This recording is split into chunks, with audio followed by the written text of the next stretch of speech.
Want to make a podcast? Spotify's got a platform that lets you make one super easily, then distribute it everywhere and even earn money, all in one place for free. It's called Spotify for Podcasters, and here's how it works. Spotify for Podcasters lets you record and edit podcasts right from your phone or computer, so no matter what your setup is like, you can start creating today. Then you can distribute your podcast to Spotify and everywhere else podcasts are heard. Video podcasts are also available on Spotify. With Spotify for Podcasters, you can even earn money in a variety of ways, including ads and podcast subscriptions. And best of all, it's totally free with no catch. Spotify for Podcasters has made our podcasting process so much easier and even has options like Q&As and polls so we can engage with listeners. I highly recommend you give it a try. Download the Spotify for Podcasters app or go to www.spotify.com/podcasters to get started. The following contains descriptions of physical violence, sexual violence, and graphic descriptions of autopsies.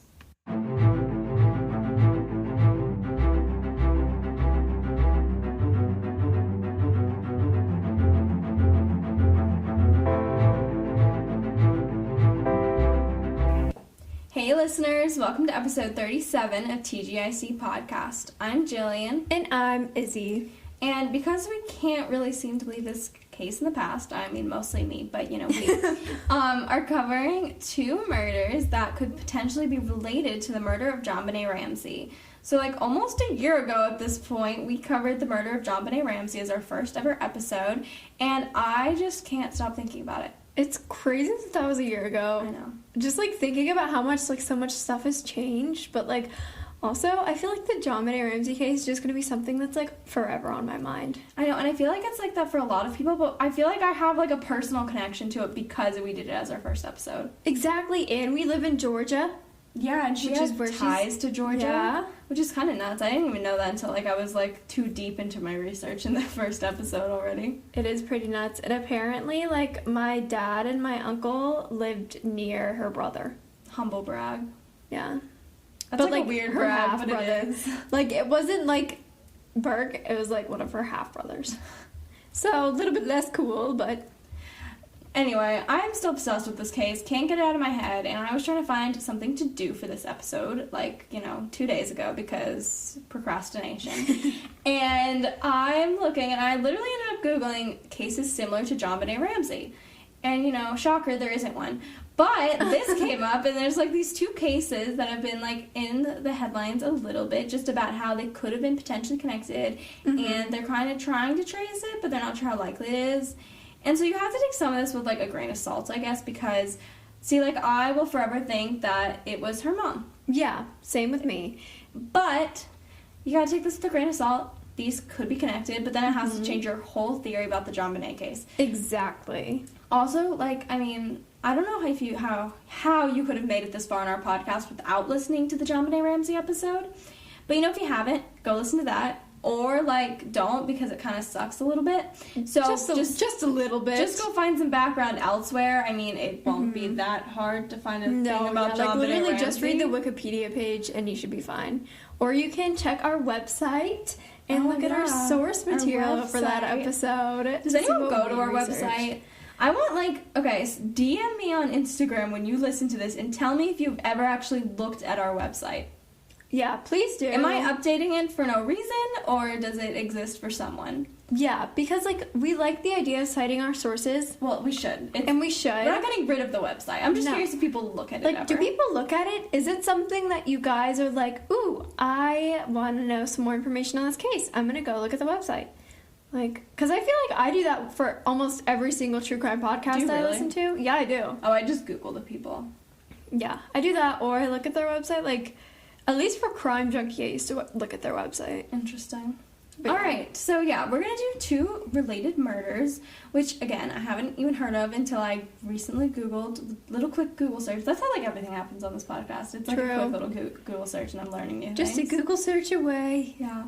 Anyway, these are the murders of Tracy Neef and Lacey Ruff. So let's just get started with some background. We're going to start with Tracy Neef, and I will warn you, she has a lot more. This is a whole mini episode's worth of stuff for her, but the other one's a little bit briefer just because the lack of sources and stuff about her. But it will be enough that we can somewhat draw a connection to JonBenet at the end, which is what we're all here for. Exactly. I assume. Anyway. If you're not, then hi. I don't know if you're in the right place. But go check out our other episodes. That was so awkward, the hi. Yeah.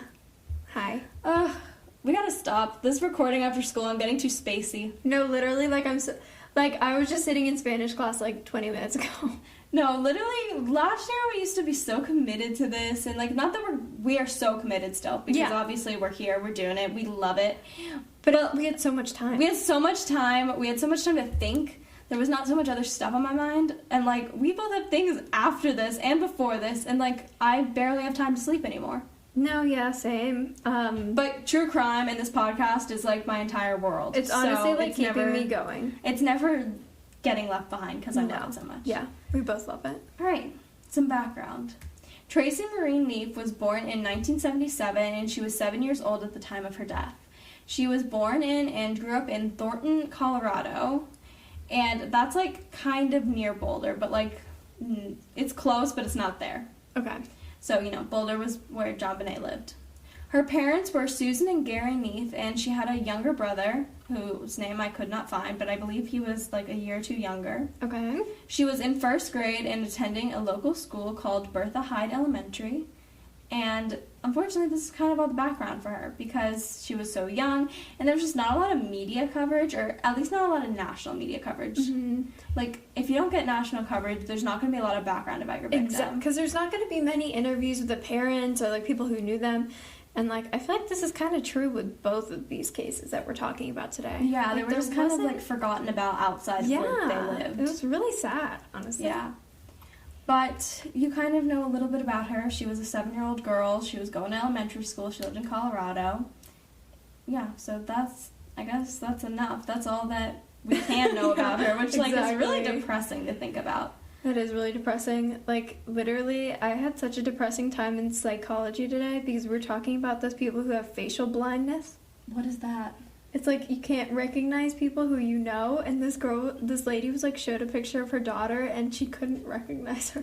That's so sad. And she was on live television, and the woman was "That's your daughter, Angela," and the woman was "Oh, I didn't know."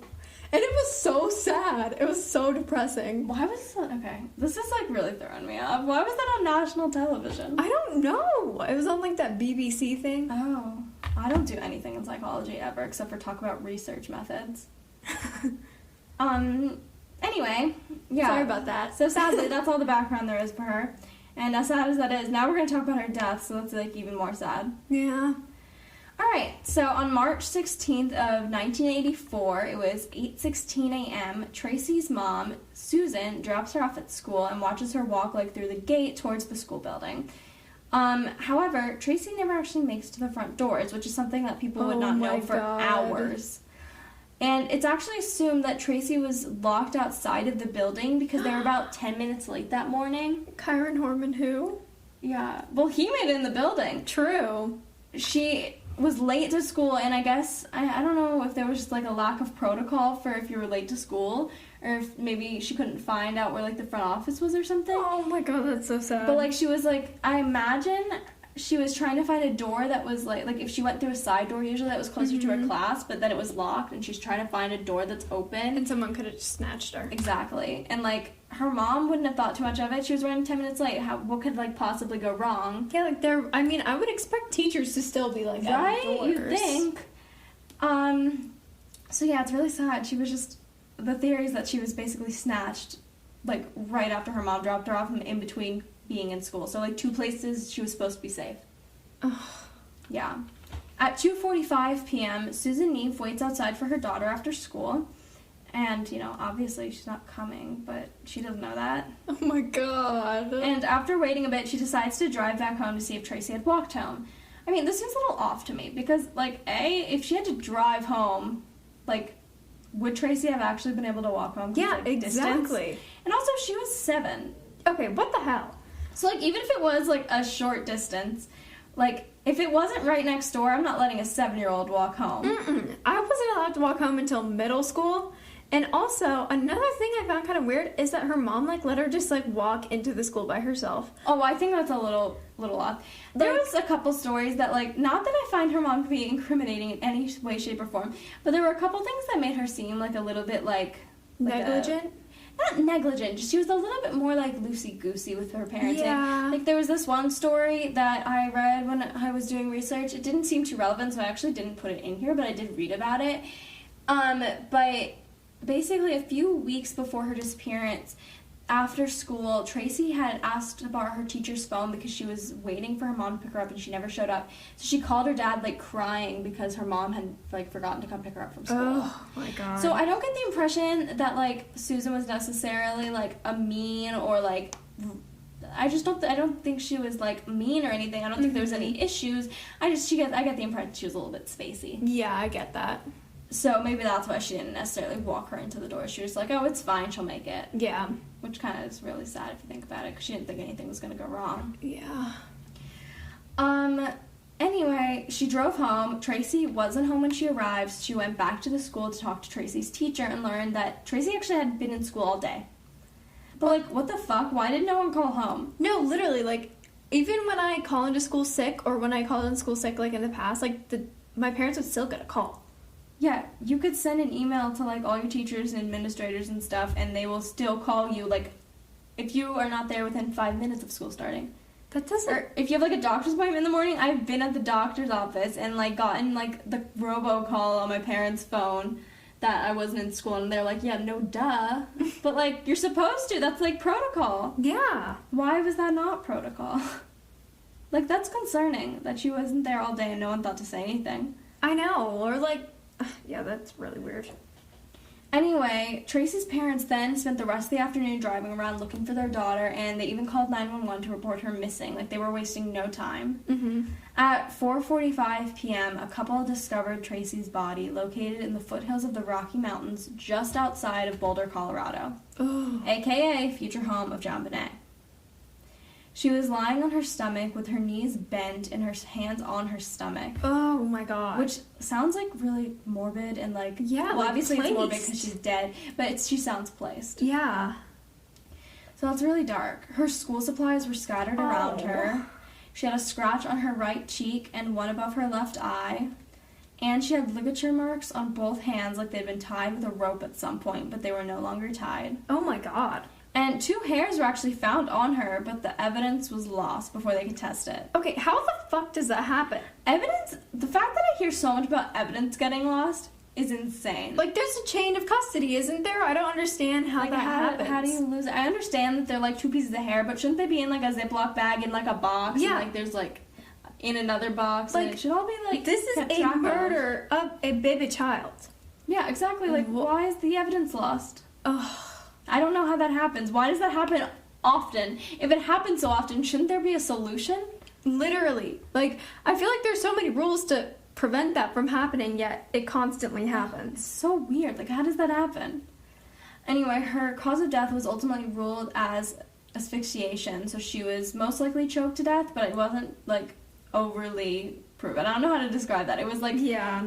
She suffocated to death. However, there were other factors, potentially? They just really couldn't confirm what caused her to suffocate. Got it. Okay.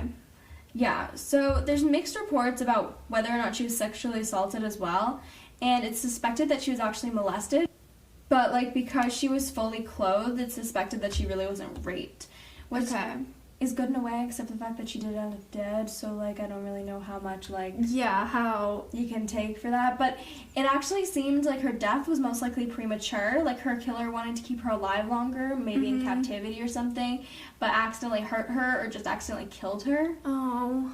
And then, like, hurried to cover it up, and that's actually why they think because she was found pretty close to a highway, actually, in the mountains, so she wasn't even at, like... And it didn't seem like she was, like, thrown out of a car or anything. Like... Yeah, no. And, like, her belongings were found kind of like they'd been thrown out of a car, but they were still far away from her body.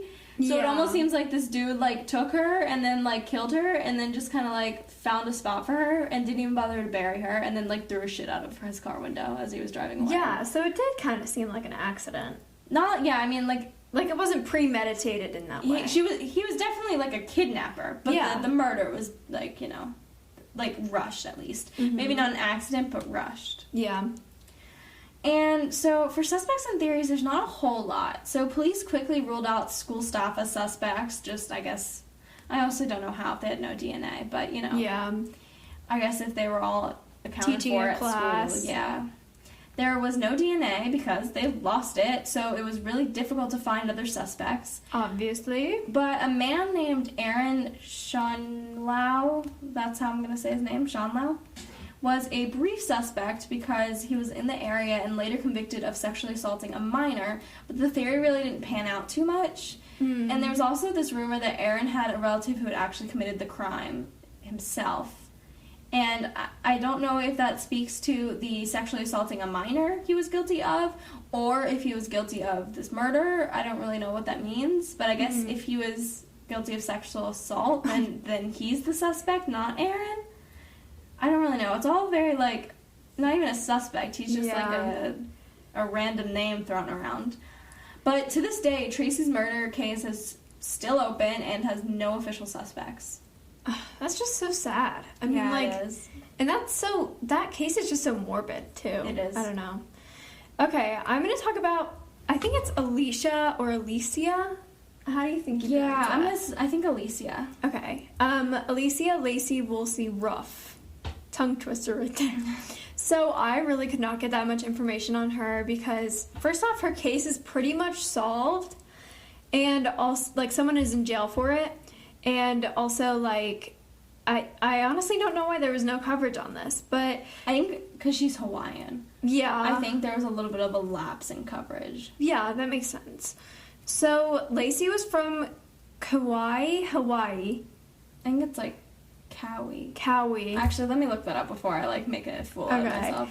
So, specifically Anini Beach, and she had blonde hair, blue eyes, and a tan complexion. Like, she was so gorgeous and, like, so adorable. Kauai. Okay. You said it right, I think. Kauai. Okay.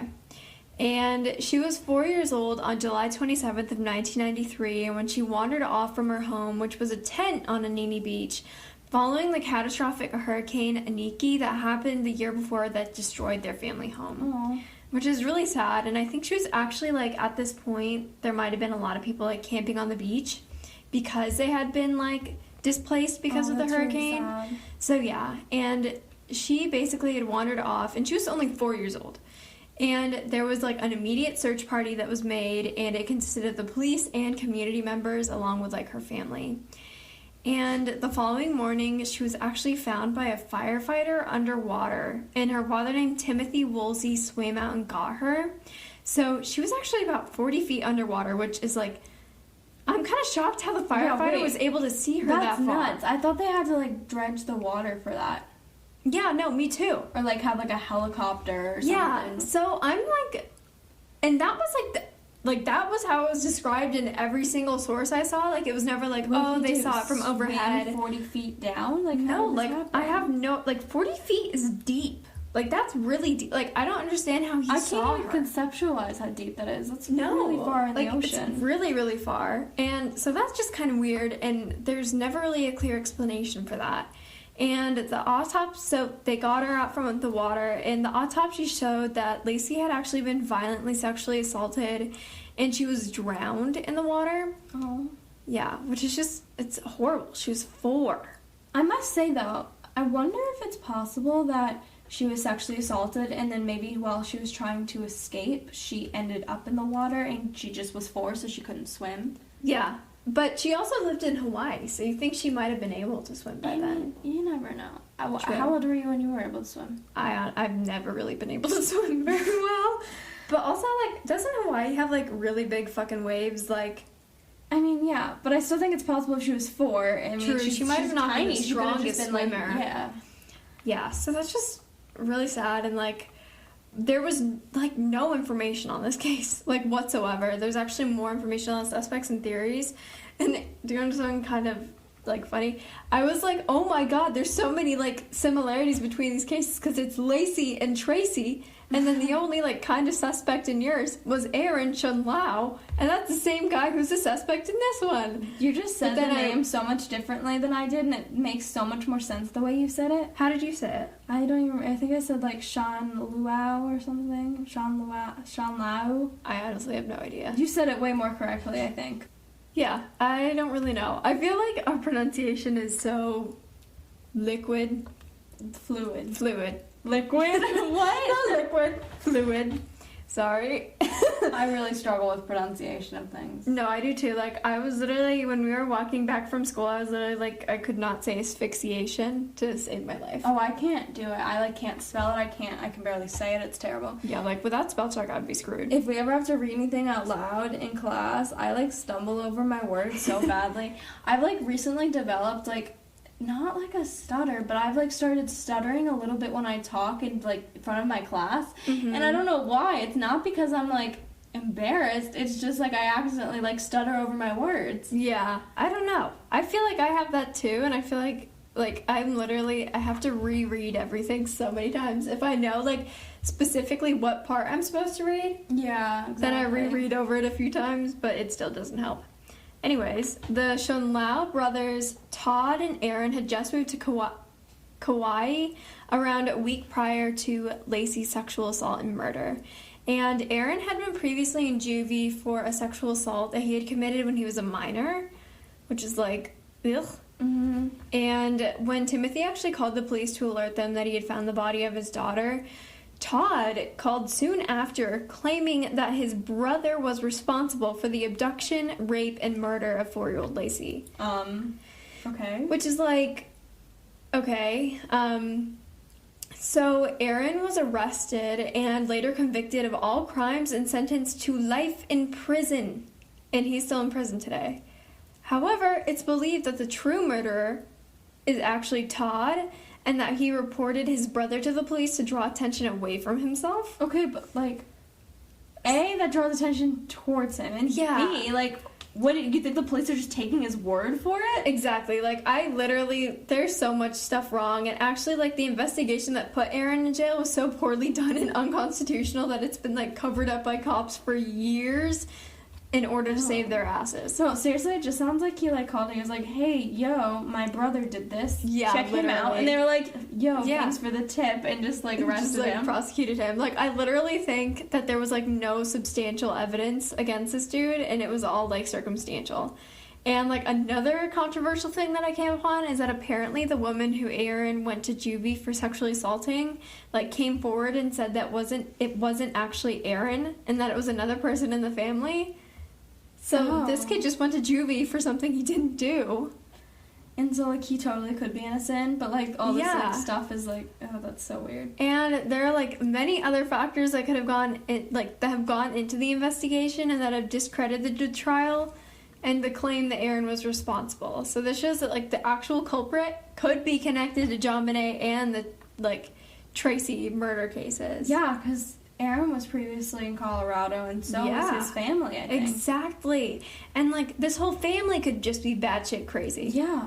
So let's get to the connection between, like, these cases in JonBenet. So all the victims were between the ages of 4 and 7 years old, and they were all blonde. And all of their causes of death were asphyxiation, but I will say, I feel like drowning is technically asphyxiation, but it's not like, I don't know. Well, especially because it can be intentional or accidental. Like, it kind of, like, it doesn't always work. Drowning's fluid. Bad joke. Bad joke. Yeah, so according to Jillian, drowning is fluid. But what we're saying is, like, 2 of the deaths were asphyxiation, but one of them was drowning. So it's technically asphyxiation, but not really in the same means, if that makes sense. And also, members of the Shunlao family, who are all, like, known to be kind of a bunch of assholes, lived near both Tracy and Lacey at the times of their deaths, and it is not known if they lived near JonBenet during her murder. Yeah, because chronologically, JonBenet happened last. Yeah. However, one of the members of the Schunlau family were arrested in a bordering county of Boulder during this time, signifying that they were potentially in close proximity to her. Okay. It wasn't, like, specified which one it was, but, like, Yeah. clearly there's something up with this whole family. Mm-hmm. And there's actually genetic testing that's currently underway to determine if there is substantial connection between the Schunlau family and the JonBenet case because of the DNA found on her underwear, and it's being sent to a lab in Oregon. Interesting. So, maybe they'll find a connection. Okay, so here's what I think. Personal opinion time.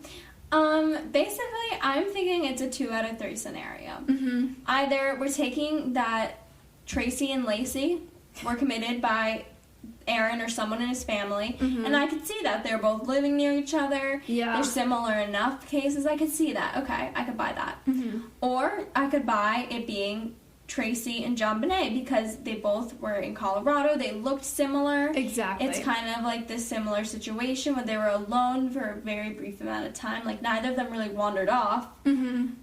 And I could see that same proximity. Similar, their hands were both tied with there was ligature marks, scratches, that kind of thing is understandable. I could somewhat see Lacey and JonBenet maybe just because of like. Actually, that one I see the least. Yeah, that one I see the least too. But also, here's the weird thing. I tried to tell this to Izzy, and she was like kind of thinking that I was full of shit. But I don't blame her. I saw this one article that referred to her as Princess Lacey Ruff, which, like, obviously, I don't think she's like a real princess. But, like, Princess I was Lacey thinking Ruff. maybe she was in beauty pageants or something. Like, I Yeah. understand she was only 4. But, like, they start those off really young. And she totally could have been in beauty pageants, which would cause, like, a connection between JonBenet. Except for that's, like, really loose connection. Yeah. And it's, like, I just made it up. So, that was, like, a lot of things that were circumstantial in my head. But you never know. Like, I'm literally reading a book right now where it's, like, all the perverts are, like, scouting out ballet studios and Boy Scouts and churches and stuff. Like, What book are you reading? I'm actually reading one. I have no idea what it's called, but it's really good. But so like maybe there was just like this perverted family that was scouting out freaking pageants. Yeah, I know, but that, like, I don't know if she was, but it's possible. But I definitely don't think they could all be related. It's too much. It's too much circumstantial evidence, and there's too much like things at play here that could impact like. Yeah, I don't know. It just seems like too much, and also I don't like sacrificing what I believe about the JonBenet case. You know what I mean? I have too much of a strong belief in what happened in the JonBenet case, and like I trust it so much that I don't want to think that it was like. Plus, I don't like the idea of like it like ruins like everyone's theories of the case if this was a serial killer. If this is a serial killer or just some like dumbass dude and his family, like I just like that doesn't. It's not like, the satisfying ending that people No. want, which sucks because obviously it's real people and like that's kind of terrible. But it's true. It is true, and It's such a publicized case. It doesn't make any sense. It doesn't. It really doesn't. It really doesn't make any sense. So, But yeah. What do you That guys was really think? weird. This was the murders of Tracy Neef and Lacey Ruff, and let us know what you think. Share on social media, whatever you want. Tune in for another new episode on the 23rd, and in the meantime, subscribe to our Patreon and follow us on Instagram at tgic.podcast. bye.